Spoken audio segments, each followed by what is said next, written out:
Ceci est un livre audio autogénéré par Google. Marche d'approche. Pourquoi proposer une étude textuelle d'un classique du pyrénéisme?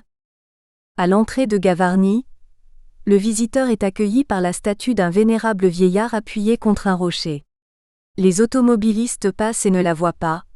Les cyclistes pourraient la voir, mais ils sont tout à leur effort, et ils sont bien moins nombreux qu'au Tourmalet, puisque le Tour de France n'y vient pas à cause de la réglementation du parc national. Bien plus haut, vers le Vignemale, le randonneur rencontre d'étranges grottes qui elles sont visibles de très loin. Ces indices disparates ont bel et bien un lien. Le comte Henri Russell, voyageur et explorateur qui naquit à Toulouse en 1834 et mourut à Biarritz en 1909. Il compte parmi les rares personnages à satisfaire à la formule d'Henri Beraldi. L'idéal du pyrénéiste, c'est de savoir à la fois ascensionner, écrire et sentir. Son génie ou sa fortune va même au-delà. D'un simple territoire, la Vignemale, comme on disait alors, Anne Listet fit un lieu qu'il sublima en haut lieu, c'est-à-dire en légende. Quand des pyrénéistes actuels décident de bivouaquer au sommet du Mont Perdu ou dans la grotte Paradis, croyant parfois en avoir conçu l'idée, peuvent-ils lui rendre plus bel hommage? Voudrait-on dès lors procéder à un classement? En ce cas, la palme pourrait revenir à Louis-Ramon de Carbonnières, 1755 à 1827, homme d'État, ascensionniste, botaniste et géologue, mais il est considéré comme l'homme d'une seule montagne, le Mont Perdu, une seule ascension contre 35 au pic du Midi de Bigorre. Plus que tout autre, il cumule les contradictions. C'est un styliste dans le goût français par ses longues périodes, nobles et élégantes, un romantique dans les sentiments, un homme des Lumières par sa méthode d'exposition, un scientifique du XIXe siècle par ses techniques d'investigation, un démocrate et un paternaliste en politique, défenseur des opprimés mais contempteur de leurs superstitions, grand serviteur de l'État mais sous des régimes antagonistes.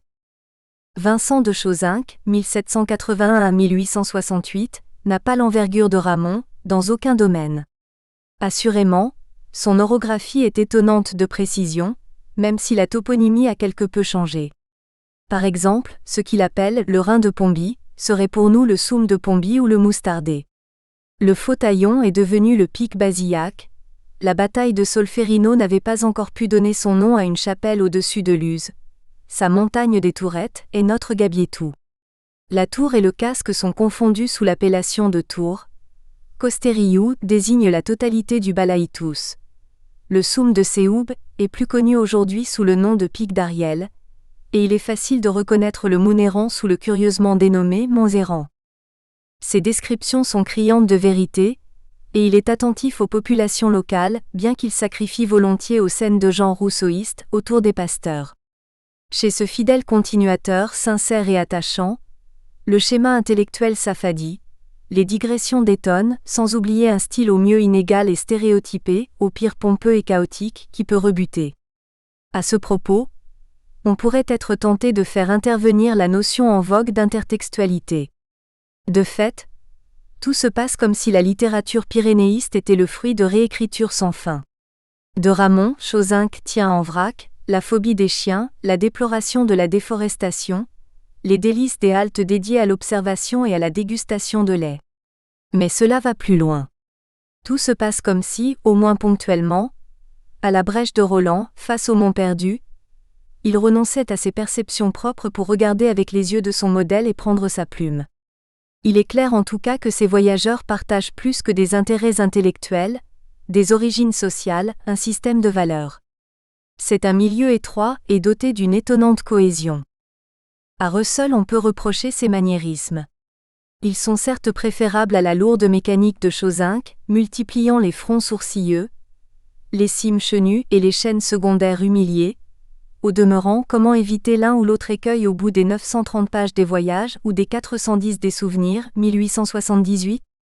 Seul autre lauréat possible, Franz Schrader, 1844 à 1924, ascensionniste, cartographe, inventeur de l'orographe, peintre de talent, mais qui a relativement peu écrit et n'a pas d'œuvre construite.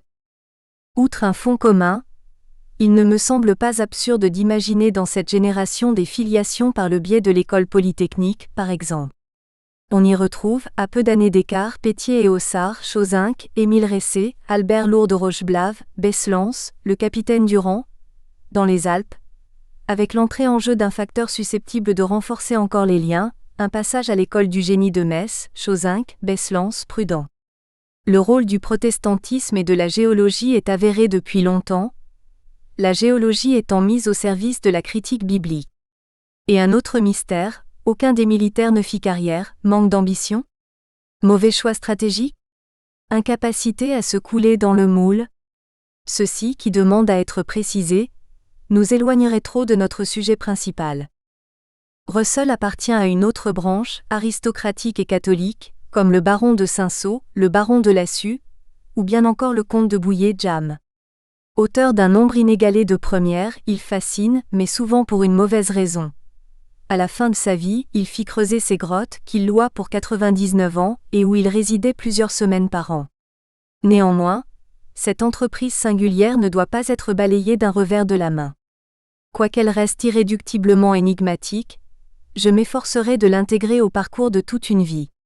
Henry Russell est peu connu des anglicistes, car irlandais par son père et français par sa mère, il n'écrivit guère qu'en français.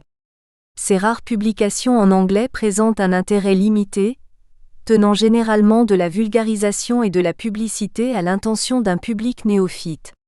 Il fit 2 tours du monde, et d'ailleurs servit de modèle à Jules Verne pour Phileas Fogg et Michel Strogoff. Il raconte le second périple dans 16 000 lieues à travers l'Asie et l'Océanie, 1866. Texte toujours digne d'intérêt, mais qui curieusement, donne le sentiment qu'il est parti exclusivement à la rencontre de missionnaires et de communautés catholiques.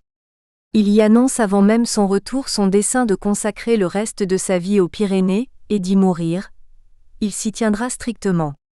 Son grand livre reste Les souvenirs d'un montagnard, 1878, 1888, 1908, empreint d'un mysticisme poétique qui lui est propre. Les lecteurs de Russell sont essentiellement des pyrénéistes. Ils viennent à ses livres pour les récits d'exploration et d'ascension, et sont déconcertés par les considérations religieuses et les confidences sentimentales. Ce n'est qu'à la relecture que ces bizarreries prennent sens. À juste titre, ils auront tendance à ne lire ce type de texte qu'une fois, ou à en relire seulement certaines parties en fonction de leur projet de course, pour passer à un autre. Or, dans la littérature de voyage, les récits d'ascension, et singulièrement ceux qui se rapportent à la période héroïque qui se clôt dans les années 50 avec la conquête de l'Himalaya, ont un fonctionnement particulier. En somme, dans une configuration idéale typique, l'homme est fils de ses œuvres, et c'est ce qui fait de lui un héros. Le récit est la transcription de ce qu'il a accompli, et tout ce qui ne relève pas directement de la réalisation de l'exploit échappe au récit. Cette difficulté ne se présente pas en littérature générale. Même les études classiques du type « L'homme et l'œuvre » procèdent d'une logique différente. La biographie permet de mieux comprendre l'œuvre. L'homme et l'œuvre ne se confondent pas, ceci s'applique aussi bien au roman qu'à la poésie ou à la philosophie. Dénigrer l'homme n'est pas dévaloriser l'œuvre. À l'inverse, dans une grande partie du livre d'aventure, trouver les failles du héros, c'est rabaisser ses exploits, a fortiori s'ils sont ternis par des errements dans sa vie privée. Voilà qui explique l'émoi causé par le livre de David Roberts, qui montre les tensions entre Maurice Herzog, décidé à perdre la vie si nécessaire pour atteindre le sommet, et Louis Lachenal, qui veut préserver ses chances d'exercer son métier de guide à son retour et tout simplement ne pas mourir. Ce cadre étant posé, il y a beaucoup à gagner à s'arrêter sur un texte important et stimulant d'Alain Bourneton, Le Russell des montagnards, et sur le compte-rendu équilibré et argumenté qu'en donne Jean Ritter. Le chroniqueur met en valeur les points forts de l'article, notamment sur les bivouacs et l'exploration des Pyrénées espagnoles, tout en suggérant des lectures alternatives, en particulier du style de Russell. Quant à lui, connu pour sa liberté de jugement, l'auteur du texte original ne déroge pas à la règle qu'il s'est donnée, et fort de l'autorité de l'expert, il s'en tient au projet clairement exprimé dans le titre. Son point de vue strictement pyrénéiste manquait grandement. C'est un montagnard, né natif, si l'on ose dire, qui s'exprime en tant que tel tout en étant doté d'une forte culture. Et son éclairage de la genèse de l'œuvre est décisif. À n'en pas douter, cet article fera date. Pour relever quelques points particuliers, il est sévère avec Histoire d'un cœur qu'il présente comme un aspect négatif de l'œuvre de Russell. Il s'offusque des pensées plus ou moins mystico-philosophiques ou religieuses, page 280. Ceci appelle des commentaires car il importe selon moi de préciser ce verdict. La démarche est plutôt religieuse au début, entendons dans 16 000 lieues, plutôt mystique à la fin, au vigne mâle, presque jamais philosophique au sens strict. Quant à survoler ou à sauter les textes incriminés comme il le propose, c'est une gageure tant ils se fondent dans la trame du récit, et en tout état de cause, ils expriment la nature profonde de Russell, même s'ils sont surannés. On peut comprendre que les pyrénéistes soient prodigieusement agacés par une bluette qu'il n'importe nullement de réhabiliter, moins encore de proposer à la lecture du plus grand nombre. Je rejoins l'un et l'autre sur l'importance du désert qui, plus qu'un lieu, est une entité. Pour les bivouacs, j'irais même au-delà, y voyant non seulement une pratique montagnarde originale et forte, mais une manière d'être au monde et à Dieu. Claude Dandaletsch ne s'embarrasse pas de précautions oratoires, estimant qu'une romance larmoyante comme Histoire d'un cœur ne se distingue guère de la production de masse de l'époque que par son cadre géographique et n'apporte rien à la connaissance du personnage. Finalement, tant ce dernier qu'Abourneton ont au moins le mérite de mettre en lumière une question originelle et lancinante. Il va de soi qu'une partie de la famille ait pu être heurtée de voir bafouer la volonté du testateur par une réédition qu'il ne voulait pas. Toutefois, la revendication de propriété intellectuelle de Russell aussi bien que les modalités de la destruction partielle d'Histoire d'un cœur et de la première édition des Souvenirs laissent songeur. J'y reviendrai. Paradoxe d'un parallélépipède de papier qui a toutes les apparences d'un livre, n'en a jamais vraiment été un, et qui ne l'est toujours pas, la réédition à petit nombre d'exemplaires a été faite à l'intention de collectionneurs exigeants. Adoptons maintenant le point de vue de l'historien ou du simple lecteur. Un exemplaire était conservé dans une bibliothèque publique, et en théorie accessible à tous. Un autre avait été préservé par des proches. Finalement, seuls des privilégiés pouvaient en avoir connaissance, soit du fait de leur proximité géographique, soit grâce à leur réseau de connaissances. Sinon, il fallait s'en remettre à ce qu'on entendait. J'ai moi-même rencontré des personnes dont on peut douter qu'elles aient lu l'ouvrage dans son intégralité, puisque de toute façon elles le jugent exécrable, ce qui n'est pas faux. Pour prendre un exemple extrême, imaginons que l'on retrouve un texte d'un auteur majeur tel que Claudel, Dostoïevski ou Proust, texte dont il aurait interdit la publication et qui mettrait gravement en cause sa vie intime. Serait-il mis au secret ? Assurément non, car du point de vue de la famille le mal est fait, et il serait absurde de feindre que ce document n'existe pas. Notons simplement que le débat est ici particulièrement douloureux, pour une raison qui n'est pas anodine, à savoir qu'un montagnard n'est pas un héros, et moins encore un écrivain comme les autres. L'on ne peut encore une fois qu'accorder son assentiment aux deux critiques, en les prenant au sens strict. Tout est affaire d'objectif. Il n'est pas question ici de psychologie, mais de généalogie des textes, où cette œuvre de jeunesse a toute sa place. Le plus étonnant est que Russell puisse encore susciter des passions, pour des raisons aussi diverses. Il y a beaucoup de demeures dans la maison du père. Il importe donc de se défaire des lectures contraintes, qui jouent à plein dans ce cas précis. Contraintes par le genre lui-même, contraintes par les premières biographies hagiographiques, au demeurant tout à fait estimables et inspirées comme celle du docteur Georges Sabatier, contraintes par Russell lui-même qui veut révéler tout en cachant, contraintes par les lectures successives et les attentes des lecteurs. Dès lors, les amoureux des Pyrénées sont confrontés à une expérience étrange. Aller à la rencontre d'un homme, sans que ses réalisations techniques ni la beauté poétique de son œuvre ne soient mises en avant. C'est en quelque manière ce qui s'est produit avec l'image d'Amundsen. On était habitué à la vision héroïque et horrifique des explorateurs, encore accusés dans la biographie de Jean Ostby, du fait du public visé et de la condensation du texte. La table des matières est éloquente. Chapitre 1er. Un jeune homme qui voulait devenir explorateur polaire. Chapitre 2. Le baptême de la glace. Chapitre 3. Le passage du Nord-Ouest. Chapitre 4. Projets audacieux. Chapitre 5. Cap au sud. Chapitre 6. Le pôle sud. Chapitre 7. Le passage du Nord-Est. Chapitre 8. À 88 degrés de latitude nord. Chapitre 9. De la Norvège à l'Alaska par le pôle Nord. Chapitre 10. Le dernier voyage. Or, tout est remis en cause par une biographie récente lorsqu'on découvre l'homme, les explorations sont toujours là mais dédramatisées et traitées sur le plan humain, retrouvant leur place dans les préparatifs inhérents à l'entreprise, les doutes, les négociations, les rivalités, les trahisons. Rien de plus clair que le prière des insérés, librement traduit. Amundsen fut acclamé par la Norvège et le monde entier. Pourtant l'image du héros modeste et intrépide fut pratiquement détruite lorsqu'Amundsen publia son autobiographie controversée en 1927. Qui était le vrai Amundsen ? Son biographe donne toute leur place aux 15 000 lettres et documents d'archives conservés à Oslo. Couplés aux témoignages directs d'Amundsen et des membres de ses équipages, ils font apparaître un homme déterminé et pugnace. L'accent est mis sur son attitude fluctuante avec ses marins, sur ses 3 grandes histoires d'amour, à chaque fois avec une femme mariée, l'adoption puis le rejet de ses 2 filles esquimaux. Plus déstabilisant encore, elles tiennent la chronique de la transformation du plus grand homme au monde en ce personnage solitaire qui selon Fridtjof Nansen, ne pourra que continuer à faire beaucoup de mal. Le culte du héros traverse les époques sous diverses formes, plus ou moins explicites. Ainsi la collection Les grands aventuriers d'aujourd'hui chez Grasset présente le récit d'aventure comme un genre de plein droit, doté de règles strictes, et annonce. Des collections bon marché célèbres ont popularisé le roman, d'autres l'histoire.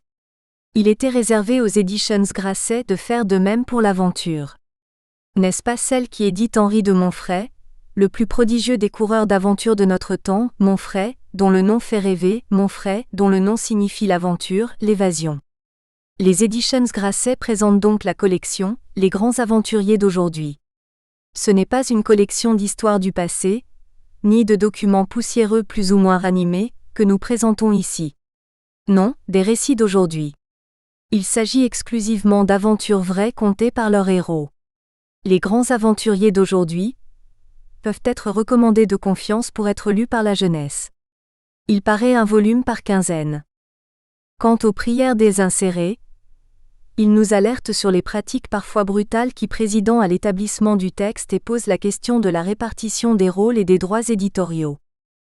Ce livre a été composé avec les 2 premières parties de l'édition originale des Secrets de la jungle, Jungle Ouest. Quelques passages en ont été supprimés pour que le présent volume pût être mis entre toutes les mains. L'édition intégrale des Secrets de la jungle est publiée par les Editions Grasset, un volume de 280 pages, 15 francs, traduction de Suzanne Flour. Les photographies sont de W.B.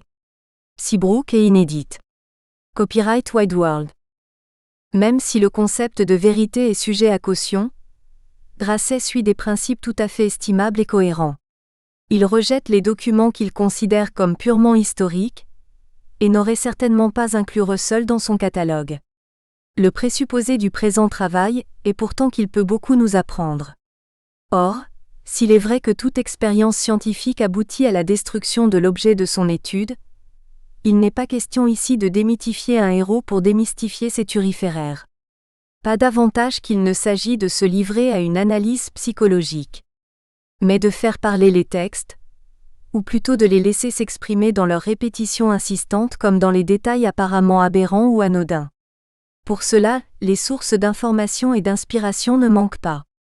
Pour m'exprimer autrement, ce qui heurte ou déplaît, la religion, le sentimentalisme doit questionner, ce qui paraît naturel et intemporel, les nuits au sommet, ne doit pas nous échapper, l'ordinaire et le trivial, les notations purement factuelles peuvent être réexaminées.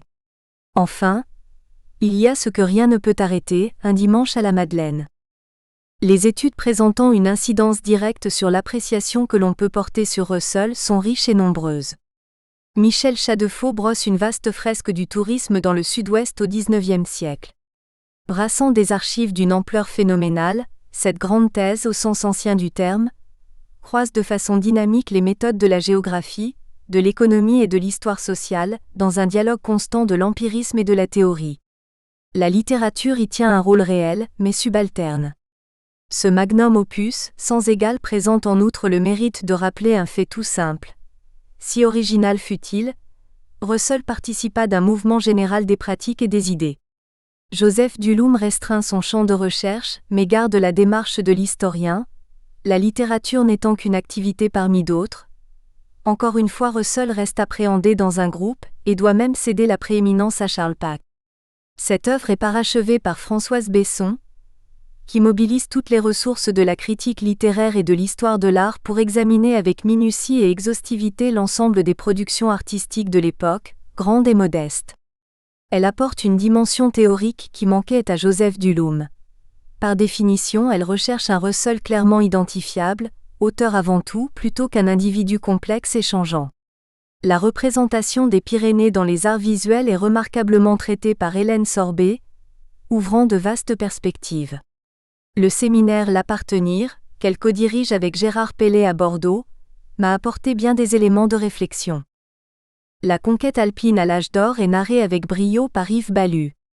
Non plus sur le mode du récit mais de l'analyse, le monde des guides et des alpinistes en général est bien connu, en particulier grâce aux travaux de Michel Taillant, plutôt historiciste, de Michel Wabian, plutôt orienté vers l'histoire culturelle et la sociologie, et de Renaud de Belfond, qui va à l'encontre de l'image romantique du monde de la montagne. La somptueuse bibliographie de Claude Dandalech trouve sa place avec les usuels, toujours à portée de main. Dans un tout autre registre, le marathon Russell, organisé le 14 août 2013 par la Maison de la Montagne et du Parc national de Luz, a permis d'écouter pendant plus de 4 heures des textes de Russell véritablement interprétés par des lecteurs, chacun apportant sa sensibilité. 4 heures, piètre performance pour un marathon, mais bel hommage à l'écrivain. Vu qu'il oblige à des choix, le passage à la parole ou à l'image pour une œuvre littéraire occasionne toujours des réactions fortes.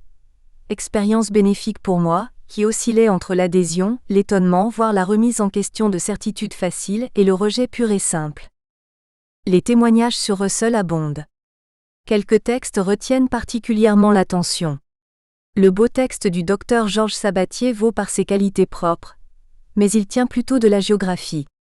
Largement postérieur à la mort de Russell, il reste fascinant sur la construction de sa légende. Marcel Pérez voit dans le percement des grottes l'apothéose de la carrière de Russell.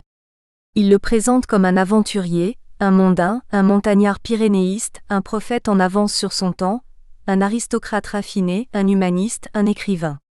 Pour la première fois, son arrière-petite-nièce, Monique Dolin-Dufresnel, donne une vision intégratrice et argumentée de Russell, confrontant les données biographiques et littéraires, dans une somme qui fait aujourd'hui autorité.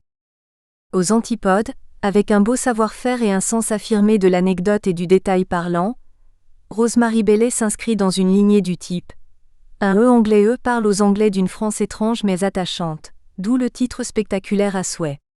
Aisé à identifier, son modèle est le spectaculaire succès de librairie de Peter Mell, Ayer-in-Provence, 1989, où sur le mode de l'émotion, de la curiosité et de l'humour, deux cultures se questionnent mutuellement. Dans le cas présent, ce que je qualifierais d'aimable rhapsodie se fonde sur une expérience personnelle vécue intensément, ce qui n'est pas contestable. Prenant littéralement les souvenirs comme prétexte, elle reste fort impressionniste mais a au moins le mérite de témoigner d'un début d'intérêt des Britanniques pour une partie de leur histoire glorieuse qu'ils ignorent souvent. Incidemment, et c'est assez révélateur s'agissant d'un éditeur à grande diffusion, Bantam, le Coq gaulois, il est quelque peu désagréable de signaler que la bibliographie est entachée d'erreurs grossières autant qu'alarmantes, tandis que le corps du texte n'est pas totalement exempt d'erreurs factuelles. Ainsi, le Canigou n'a pas de glacier et elle confond Gabas, vallée d'Ossau et Gaba, Pays basque. Pas vu. Et selon moi, il est hautement improbable qu'il eût parlé gascon avec ses domestiques et ses guides. Là, c'est l'image d'Épinal de la nourrice paysanne qui s'inscrit en filigrane. Mais il y a plus grave, et je serai très politiquement incorrect, sans jamais formuler de condamnation morale. Bellay suggère que Russell était peut-être homosexuel, impliquant que cela pourrait conduire à réviser au moins partiellement notre appréciation de sa carrière, pages 308 à 10.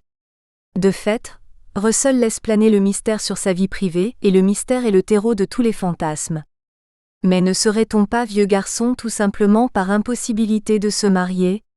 N'est-il pas possible d'avoir des pratiques hétérosexuelles hors mariage ? La sexualité explique-t-elle tout ? Certes. Il est important de savoir que Léonard de Vinci était homosexuel. Au demeurant, devant un de ses tableaux m'exclamerai-je : ah oui, mais il était homosexuel, pour m'en détourner aussitôt ? Existe-t-il deux catégories de peintres, les homosexuels, disons Vinci et Michel-Ange ?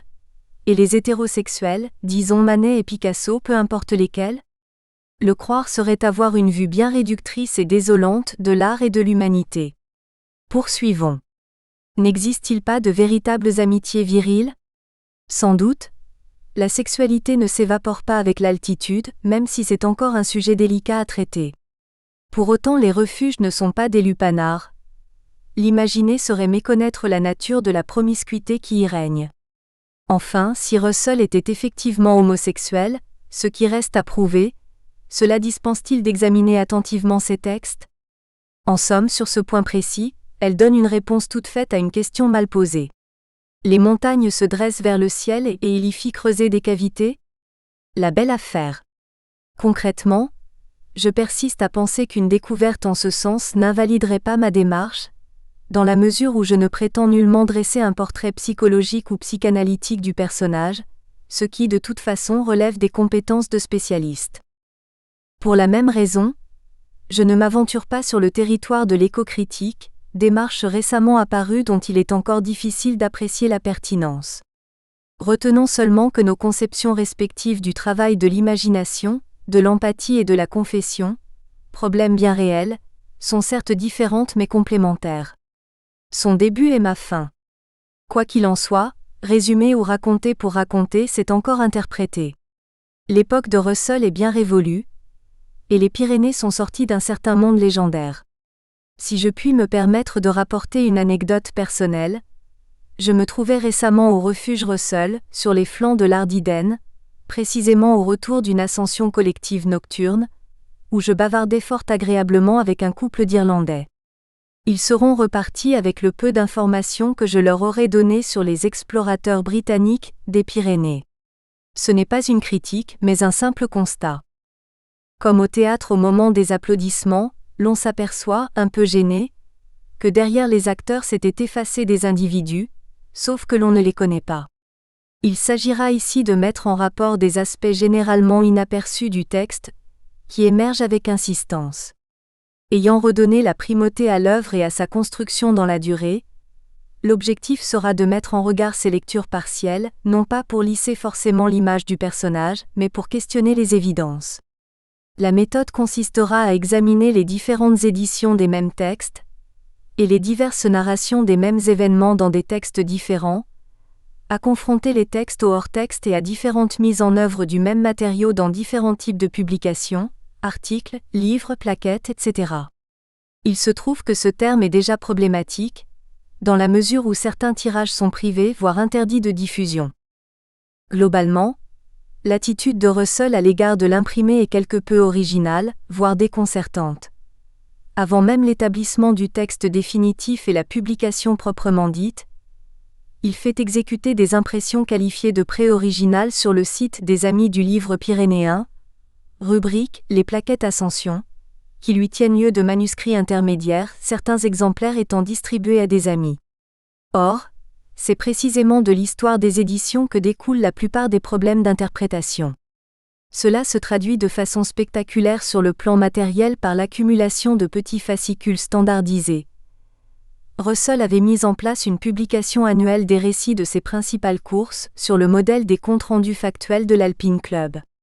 Et il cite des pages entières de son journal dans 16 000 lieues puis dans la première édition des Souvenirs, pour être clair et concis, dit-il, 1878, page 333. Ce procédé est progressivement abandonné dans les éditions suivantes, du fait qu'elle vise à une plus grande qualité formelle. Contrairement à ce que devait accomplir Lionel Terray, par exemple, sa vision du monde ne pouvait prendre forme que dans un projet global qui s'imposa tardivement dans ce qu'il appelle lui-même une autobiographie. Et il continue, minorant in fine ses sentiments les plus intimes au profit de la narration, pages 21 à 22. De tout ce qui précède, il résulte que mon livre est nuageux, excentrique, et peut-être même un peu morose. Et il fera peut-être sur ceux qui le liront, l'effet d'un narcotique. Est-ce tout à fait ma faute ? Il est aussi très égoïste, défaut beaucoup plus grave. Il n'y est question d'un bout à l'autre que de moi-même. Mais comment l'éviter dans un récit tout à fait personnel ? Car ce n'est pas un guide que j'ai voulu écrire, c'est une histoire ou une série d'ascensions de montagne. Et encore en 1908, alors qu'il a éliminé une grande partie de ce qui pouvait blesser ses proches. Ce livre est une autobiographie. Page 6, le processus fut long, et peut-être pas entièrement planifié. Il est loin de la vérité lorsqu'il écrit. Cher Monsieur Brûle, j'ai grand plaisir à envoyer à Madame Brûle par ce courrier un exemplaire de l'édition refondue, augmentée de 10 ans et par conséquent définitive, des souvenirs d'un montagnard. Et dans une lettre à Louis le Bon Didier conservée au musée pyrénéen de Lourdes, datée du 8 avril 1906, il se montre soucieux du statut de son œuvre.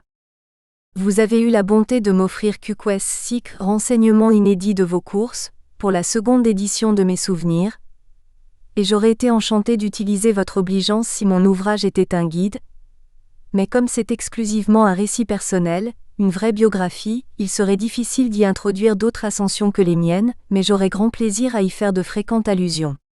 Du reste, mon édition actuelle devant durer encore au moins 1 an, il y a le temps de causer de tout cela.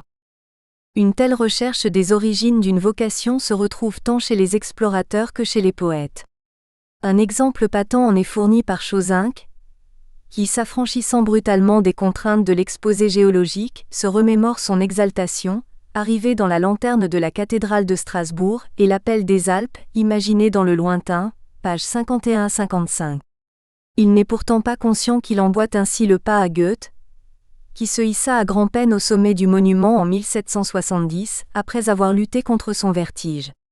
Plus favorisé que ses citadins, hommes du Nord et de la Plaine, Russell découvre la montagne dès son enfance. Cette entreprise de mise en perspective satisfait pleinement à la définition donnée de l'autobiographie par Philippe Lejeune. Récit rétrospectif en prose qu'une personne réelle fait de sa propre existence, lorsqu'elle met l'accent sur sa vie individuelle, en particulier sur l'histoire de sa personnalité. À une réserve près plutôt paradoxale, c'est que Russell promet le moins, l'autobiographie d'un montagnard à travers des récits d'ascension pour donner le plus, des confidences sur sa vie d'homme qui, circonstances aggravantes, ne sont véritablement compréhensibles que de ses proches. Le contrat de lecture ne s'en trouverait-il pas quelque peu faussé ? Françoise Besson note très justement. Lorsque Russell écrit dans la préface aux Souvenirs d'un montagnard, en somme, ce livre est une autobiographie. 4. Il révèle le mode de lecture de ces récits d'ascension, mais il reste au lecteur à découvrir où se situe l'autobiographie. On trouve chez Russell, comme dans les récits de ses compatriotes, des références à l'Angleterre. Mais ces références, au lieu d'apparaître comme une illustration, deviennent des images de la vie de l'auteur. C'est dans le paysage que sont inscrits les moments essentiels de sa vie. En cela, il s'inscrit dans l'évolution du récit de voyage en Angleterre depuis le XVIIIe siècle. Pour sa part, M. Dolin-Dufresnel donne une vision globale cohérente qui dit l'essentiel en reliant avec force et limpidité la vie et l'œuvre de Russell. Henry Russell a énormément écrit durant sa vie, mais l'abondance de ses textes et de ses ouvrages peut être facilement classée en 3 grands groupes qui correspondent, malgré quelques chevauchements, à 3 périodes de son existence. De 1858 à 1875, les récits de voyage. De 1865 à 1873, les guides touristiques.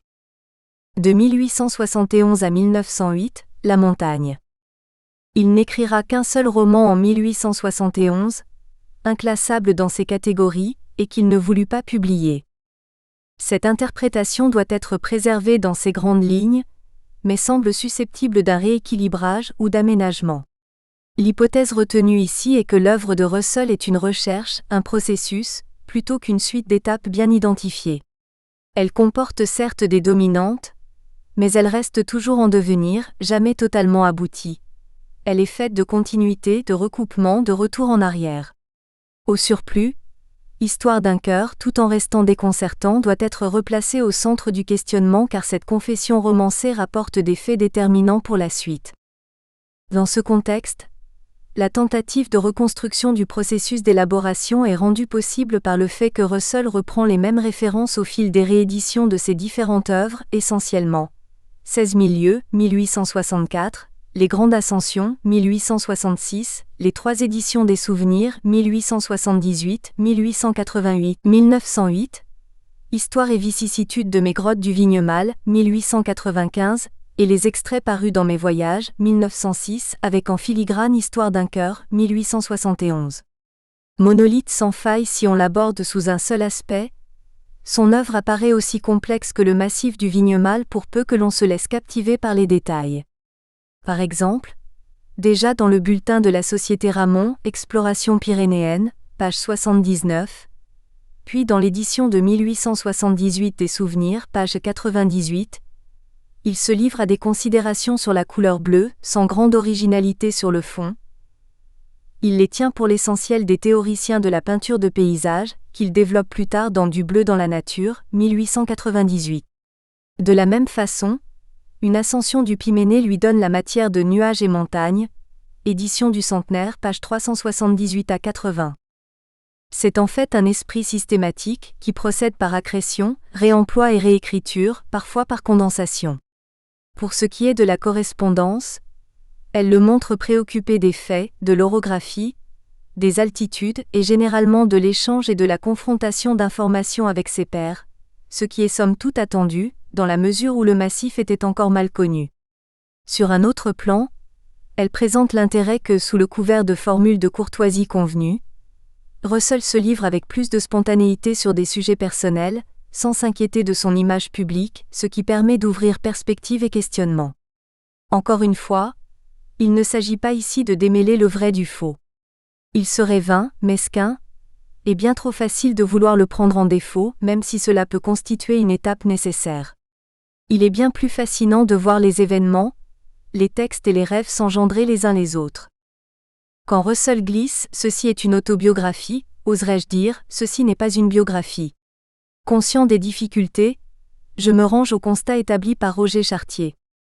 Un défi pour l'histoire, qui tourne à l'obsession, est le rapport que les historiens entretiennent aujourd'hui avec la littérature. Toutefois demeure la nécessité de penser sa double identité. Toujours elle est écrite à partir de positions, de traditions, de préférences singulières. Mais toujours aussi, lorsqu'elle se veut scientifique, elle est soumise aux règles de production et de validation du savoir qui s'imposent à ceux et celles qui la pratiquent. Il serait malhonnête de nier que la présente entreprise naquit d'une passion ancienne et constante pour la montagne, et d'une fascination pour les montagnards. Convenons-en, l'examen intransigeant des détails et des failles d'un texte encourage un point de vue satirique, à tout le moins critique. Pour employer une image, je me glisserai dans les interstices du texte comme on plante un python. C'est pourtant bien contre un excès possible d'admiration et d'implication personnelle que je devrais me prémunir. À la recherche d'un délicat équilibre, je me suis efforcé d'alléger les références bibliographiques et les chiffres lorsqu'ils ne sont pas pertinents, tout en donnant au lecteur la possibilité de se faire sa propre opinion. Il tranchera. On l'aura compris, je n'adhère pas pour autant aux théories du déconstructionnisme qui, à mon sens, tendent à dénier toute crédibilité à l'œuvre. S'il est un principe auquel je m'efforcerai de me plier, c'est le suivant: Sutor, ne ultra crepidam, cordonnier pas plus haut que la sandale. Concrètement, ce que je propose, c'est une lecture, une mise en rapport pragmatique. Dans la pratique, le plus logique et le plus simple consiste à relever les confidences inabouties et répétées, les fausses évidences, souvent plus parlantes que les déclarations passionnées, les automatismes de vocabulaire, les détails incongrus et les changements de point de vue dans une même séquence, ainsi, l'irruption du factuel et du matériel dans les envolées lyriques, et enfin les modifications textuelles au fil des réécritures. En d'autres termes, on s'efforcera de lire l'œuvre en supposant qu'elle a du sens dans sa globalité, et l'on ne cessera de considérer que c'est tout à la fois un récit pyrénéiste, une autobiographie intimiste et sentimentale, une réflexion sur un parcours poétique et mystique, sans qu'il y ait de reste à éliminer ou à subordonner à un contenu plus noble. Mutatis mutandis, j'accepte l'idée de tenir comme archives de la vie les œuvres elles-mêmes. Il est vraisemblable, bien que cela ne puisse pas être prouvé, que les demi-aveux de Russell touchent à des faits tellement marquants qu'ils ne pouvaient les taire tout à fait. Même si cela n'implique pas forcément un calcul de sa part, il escomptait dans le même temps qu'il ne troublerait pas la plupart des lecteurs, préservant ainsi sa pudeur et celle de sa famille. Au final, religion, amour terrestre et appel des grands espaces apparaîtront indissolublement liés. Pour tenter de ne laisser échapper aucun aspect majeur de cette personnalité complexe, l'ouvrage progressera selon 3 grands axes: indirectement d'abord, pratiquant si l'on veut la délicate méthode de la tangente à la courbe, au travers des lectures, références et réminiscences, les livres et les hommes, dans le désordre, le père Huc, Defoe, Charles Pack ou Célestin Passet. Au cœur du sujet ensuite, la progression directe, l'empire d'un homme, le royaume de Dieu avant de conclure sur leur imbrication multiforme. Enfin, ponctuellement en opposition avec d'autres, pour mieux revenir à l'objectif. L'erreur volontaire, Whymper Stephen. L'influence sans cesse réactivée de ces grands inspirateurs littéraires, en particulier Defoe, sera développée séparément. Tenu pour simple et évident, ses rapports avec son ami de chair et de sang Charles Pack seront réexaminés afin de mieux comprendre l'un et l'autre. Russell sera ensuite étudié dans ses rapports à de grandes thématiques pyrénéistes et montagnardes, par exemple, la mobilité, la trace, la violence, qu'il s'approprie de façon particulièrement frappante. Ceci conduit à l'examen des rapports que Russell entretient avec l'enfermement et l'ouverture, et avec ses méthodes d'exploration et d'exposition dans la dualité système et mystère. La dimension religieuse et mystique prendra alors tout son sens. Un événement sera traité séparément du fait de son caractère singulier, la nuit passée au sommet du Vignemale et ses antécédents. La mise en perspective de l'image composite véhiculée par ses contemporains et ses admirateurs successifs, avec sa complicité active, dans le texte et dans les images, rassemblera des éléments des chapitres précédents en faisant intervenir un support différent, les photos. Au terme du parcours, il appartiendra au lecteur d'effectuer une contre-visée, se demandant s'il a bien retrouvé son propre Henry Russell, et le cas échéant d'ouvrir à son tour des perspectives. Pour sa part, Russell est à n'en pas douter tout à la fois un explorateur, un écrivain et un homme selon le vœu de Beraldi. Osons la métaphore. Ces textes nous parlaient, je m'efforcerai de les faire chanter à plusieurs voix. On écrit inévitablement de quelque part, d'un point précis d'un parcours. J'ai toujours eu les Pyrénées sous les yeux ou dans le cœur. Les coteaux de Guiche, l'appel de ce qu'il y a derrière de l'autre côté. Louge en pierre visible d'à peu près partout. Le pic d'Annie, généralement annonciateur de mauvais temps dans l'axe de la Bidouze, et les gars de Néhu, eau de neige qui gonfle son débit. Présence-absence, présence voilée, absence marquée, tangible. Rien de plus lancinant, si proche, insaisissable, toujours changeant. Les aléas de la vie n'ont cessé de modifier et d'enrichir cette relation. Sentiment banal, je n'en disconviens pas, mais cela n'enlève rien à leur force. Intellectuellement, j'ai été assez présomptueux pour emboîter le pas de Michel Baridon, mon regretté directeur de thèse. Je m'estimerais comblé si j'étais le digne réceptacle de ce que m'ont apporté, tout d'abord ma famille proche, puis mes amis d'enfance, les écrivains pyrénéistes, ceux que j'ai connus ou qui m'ont fait rêver, les guides de haute montagne, les membres du club alpin, les bibliothécaires, les étudiants, les randonneurs et les grimpeurs rencontrés au hasard des chemins ou des voies d'escalade, les cyclistes et autres retraités du mardi. Je n'en dirai pas plus, ils se reconnaîtront. Une mention spéciale va à mon centre de recherche, SPH, Sciences, Philosophie, Humanité, EA 4574 Pessac, à son directeur, Valérie Laurent, et à son directeur adjoint, Pascal Duris, qui m'ont soutenu depuis le début. Voix 1, Henry Russell, lecteur-écrivant. Russell est romantique dans ses rapports à la nature mais pudique quand il s'agit de son amour pour Maud, une jeune protestante anglaise, et elliptique sur sa façon de préparer ses voyages et aussi sur sa méthode d'écriture. Sa bibliothèque a été dispersée, cependant les livres qu'il nomme ou cite donnent sur ces points de précieuses indications que l'on peut recouper avec les informations ponctuelles qu'il apporte.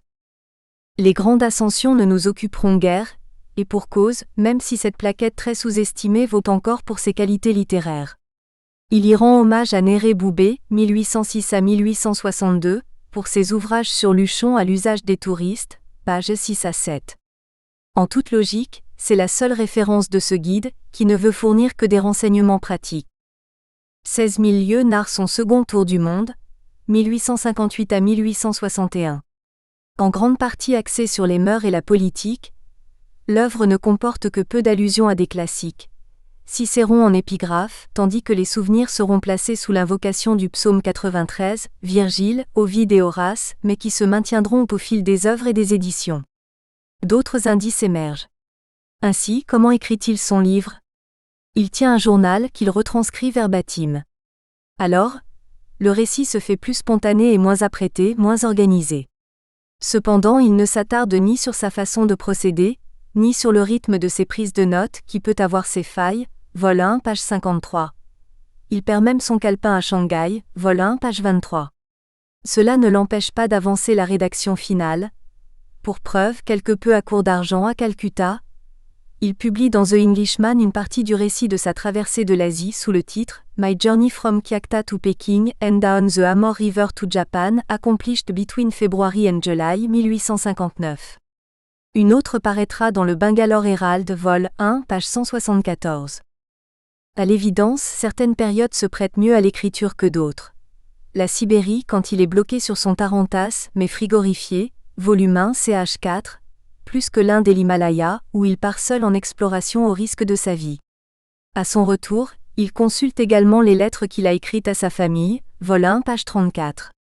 En tout état de cause, il est habité par le souvenir d'incidents marquants, vol 1, page 43, 44, 50, et ne dédaigne pas de se fier au travail silencieux des sentiments. Je regrettais vivement la Sibérie, et récapitulais en moi-même presque avec amour les détails de cet immense voyage, mais sans écrire, vol 1, page 121. Pour cette entreprise, il s'est beaucoup documenté. Il réalise son premier tour du monde et son voyage en Amérique du Nord de mai 1856 à novembre 1857. Il se lance dans son second tour du monde en septembre 1858, achevé en 1861. Cela lui laisse moins d'un an pour des lectures intenses qu'il a sans doute accomplies avant son départ, à quelques exceptions près, et reprises au retour en vue de la rédaction finale, comme en témoignent ses citations extrêmement précises. La liste peut en être reconstruite au moins partiellement. Thomas Whitlam Atkinson, Oriental and Western Siberia 1858. John Bell, 1691 à 1780, Travels from St. Petersburg in Russia to various parts of Asia, 1788. George Timcahawk, Travels of the Russian Mission through Mongolia to China, 1827.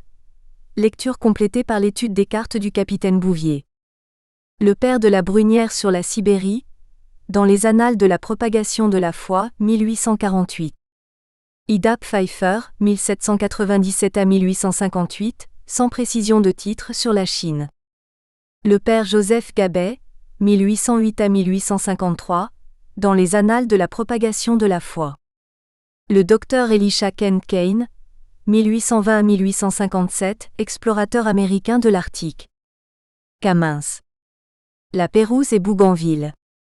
Le lieutenant de marine Matthew Fontaine Maury, 1806 à 1873, sans précision de titre sur la navigation.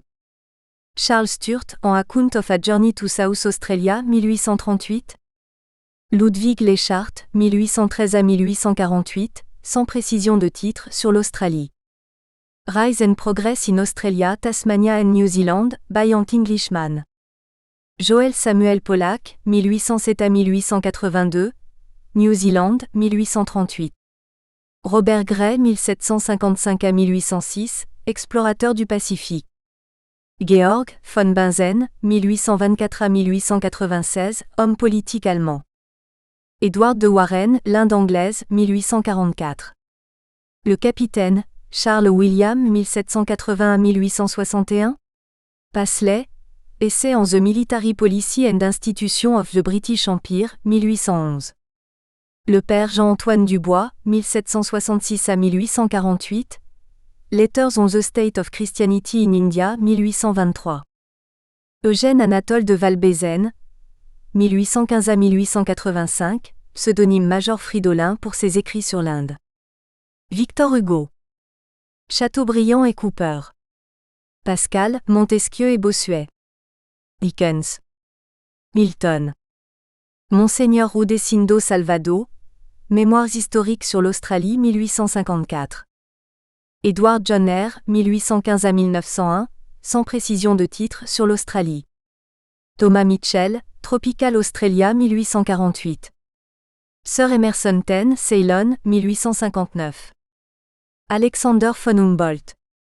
John Capet, The Three Presidencies of India, 1853, et les dictionnaires géographiques. Victor Jacquemont, 1801 à 1832, sans précision de titre sur l'Inde. Le Dr Joseph Hooker, Himalayan Journal, 1854. L'évêque de Calcutta Reginald Eber, India, 1828. William Taylor, Ancient and Modern India, 1851. Le Père Huk, 1813 à 1860. W.H. Smoo, Les Monts Nilgiri, 1861. Il donne souvent l'auteur sans son prénom, ni le titre, encore moins les références bibliographiques, ce sont généralement des publications récentes.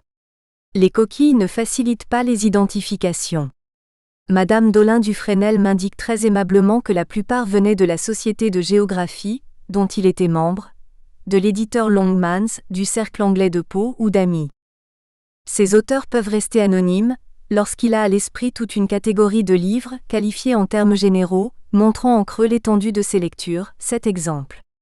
Son modèle ultime, ce ne sont ni les conquérants, ni les administrateurs, ni a fortiori les marchands, mais les explorateurs, et bien plus encore les missionnaires, dont le Père Huk, le premier d'entre eux selon lui, et aussi l'apôtre des Indes, saint François Xavier, ou le scientifique chrétien comme le lieutenant Maury. Cela fait de son voyage une sorte de pèlerinage, de sanctuaire en sanctuaire. Sur place il fréquente les bibliothèques, où il continue à se renseigner sur les pays traversés, et il compulse la presse locale et étrangère, anglaise essentiellement, à la recherche d'informations tant sur les événements en Europe que sur les mœurs des autochtones. Il ne rend pas l'hommage attendu à Marco Polo, d'abord parce qu'il n'emprunte pas la route de la soie. Conjugué à l'examen systématique de la presse locale, cela souligne à contrario son intérêt exclusif pour l'état actuel des pays traversés et les paysages intemporels. Il multiplie les signes de son adhésion au décorum épistémologique mis en place dès le milieu du XVIIe siècle, et sacrifie à un empirisme naïf, marque du débutant en quête de reconnaissance. C'est ainsi qu'il publie le discours d'un écolier russe, page 40, un extrait d'une lettre d'un Chinois aux autorités australiennes, page 226 à 28, une lettre d'un commissaire de police indien, vol 1, page 180, des tables de l'Observatoire de météorologie de Sydney, page 232, et l'allocution d'un Maori, vol 2, page 14. Participant plutôt du monde de l'ethnologie que de la littérature, les documents bruts se raréfient dans les souvenirs sans disparaître tout à fait. Ce n'est peut-être pas tout à fait un hasard s'il suit en cela l'exemple de Daniel Defoe, voir ci-dessous. Avec leur matière beaucoup plus élaborée, les souvenirs recherchent la caution de poètes et philosophes anciens Ovide, Juvénal et Cicéron, et modernes, que Russell rattache probablement à la veine du sublime, au sens littéraire, Dante, Milton comme Chaucinq, et privilégie les chantres des grands espaces avec Bernardin de Saint-Pierre, mais ignore Rousseau, peut-être trop associé au Piémont et pas assez aux Hautes-Cimes. Lamartine, Chateaubriand, Victor Hugo, Jules Verne, Ruskin, Byron viennent en bonne place, mais pas de James Thomson, démodé pour lui, mais pas pour Chaucinq, tome 1, page 52, ni d'Edward Young, auteur de Night Thoughts 1742 à 1745, nocturne mais trop funèbre, ni de Shelley. Russell aura peut-être été effrayé par l'écriture poétique trop novatrice de ce dernier, et un panthéisme contre lequel il luttait lui-même. Aristocrate antisocial, comme le nomme Leslie Stephen, Byron était peut-être plus facile à accepter. Lecteur assidu de Fenimore Cooper, Russell ne mentionne jamais non plus Henry David Thoreau, 1817 à 1862, homme des plaines, ni aucun poète américain, pas même Walt Whitman 1819 à 1892, sauf Longfellow, quelque peu larmoyant dans Histoire d'un cœur, page 176-254. Absence remarquable aussi de Wordsworth, marcheur hors pair, mais pas à proprement parler montagnard, et Tennyson, un fois, c'est peu pour son poète préféré, plus le révérend John Keble 1792 à 1866. Il n'est pas impossible que certains noms soient absents, tellement ils vont de soi.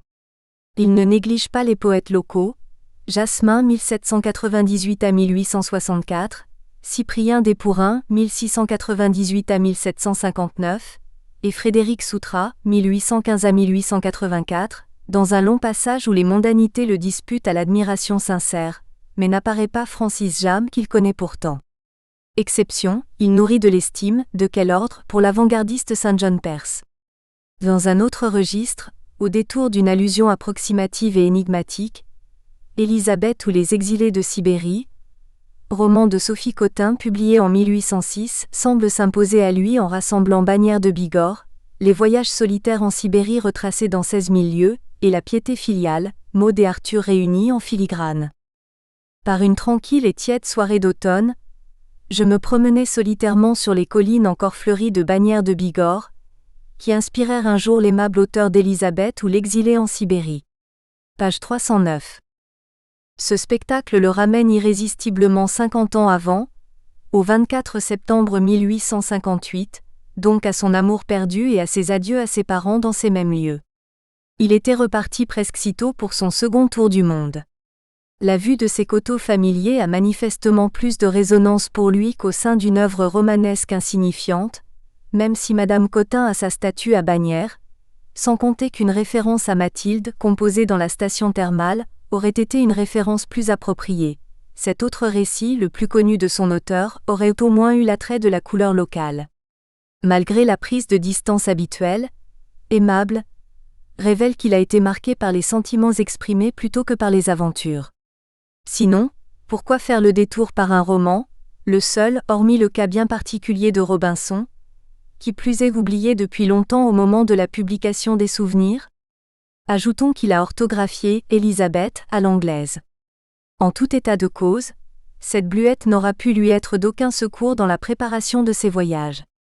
Ceci est à rapprocher de la révélation mystique à la Madeleine, dont on comprend en fait qu'elle survint à la suite de son renoncement définitif à épouser Maud. Notez la troublante ressemblance phonique, sinon étymologique, entre les deux noms, et des élans romantiques sur les Malvern Hills associés à Maud, toujours et encore. L'émotion s'engouffre dans les automatismes de la mémoire et de l'écriture, quand il n'est pas sur ses gardes et ne croit pas se livrer. Il rend hommage aux grands explorateurs des Alpes et des Pyrénées, à tous ceux, individus ou institutions, qui ont apporté des connaissances ou un regard neuf et qu'il connaît personnellement pour la plupart. Louis Agassiz 1807 à 1873 et Horace Bénédicte de Saussure, Jam, pseudonyme du comte de Bouillé, 1819 à 1906, aquarelliste, Henri Béraldi 8 fois, l'autorité suprême en matière des apostrophes. L'histoire du pyrénéisme, absent en 1888, car publié de 1898 à 1904, l'édition de 1908 lui est dédiée. Alphonse Leceutre, 1829 à 1891, pyrénéiste. Alfred Tonnelet pour 3 mois dans les Pyrénées et dans le Midi, 1858, 1 fois. Charles Flao, botaniste, 1852 à 1935. Paul-Édouard Douallon pour sa carte des Pyrénées centrales. Émilien Frossard, 1802 à 1881, cofondateur de la Société Ramon, dans le bulletin de la Société Ramon. Franz Schrader pour ses panoramas. Lucien Briet, 1860 à 1921, le découvreur de l'Aragon. Les membres de la Société de géologie. Paul Johan, auteur de guide, 1847 à 1922. Lucas Maliada, géologue espagnol, 1841 à 1921. Le chasseur de bouquetins Sir Victor Brooke, une longue lettre. Le botaniste et pyrénéiste Charles Pack l'accompagne tout du long, en ami plus qu'en scientifique. C'est en quelque sorte son La Boétie. Il inclut une autocitation de l'annuaire du Club alpin français, 1891, sans doute dans un souci d'honnêteté avec le lecteur, pour ne pas réutiliser une publication à bon compte, et peut-être aussi pour montrer la continuité de sa réflexion. Il est difficile de savoir s'il se réfère à des rencontres ou à des lectures. La plupart du temps on peut penser que les deux lui viennent à l'esprit. À titre de comparaison, les nombreux 19 renvois à ses propres publications apparentent l'édition de 1878 à un collage auquel il aura peut-être voulu remédier, outre que l'ordre chronologique rend malaisé les rappels des courses passées. La section sur le vignemal des souvenirs, pages 48 à 104, jouit d'un traitement de faveur tant en documentation qu'en citation. Henri Border, 1825 à 1889, botaniste. John Tyndall, 1820 à 1893, glaciologue.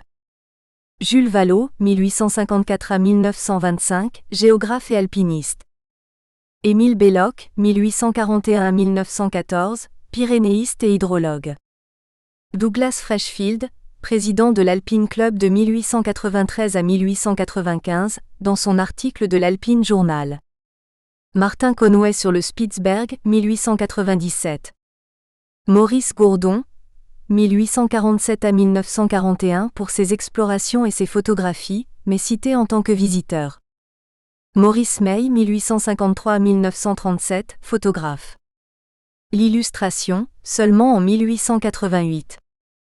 Labrouche et Lamazouère, connus pour leurs photos des Pyrénées.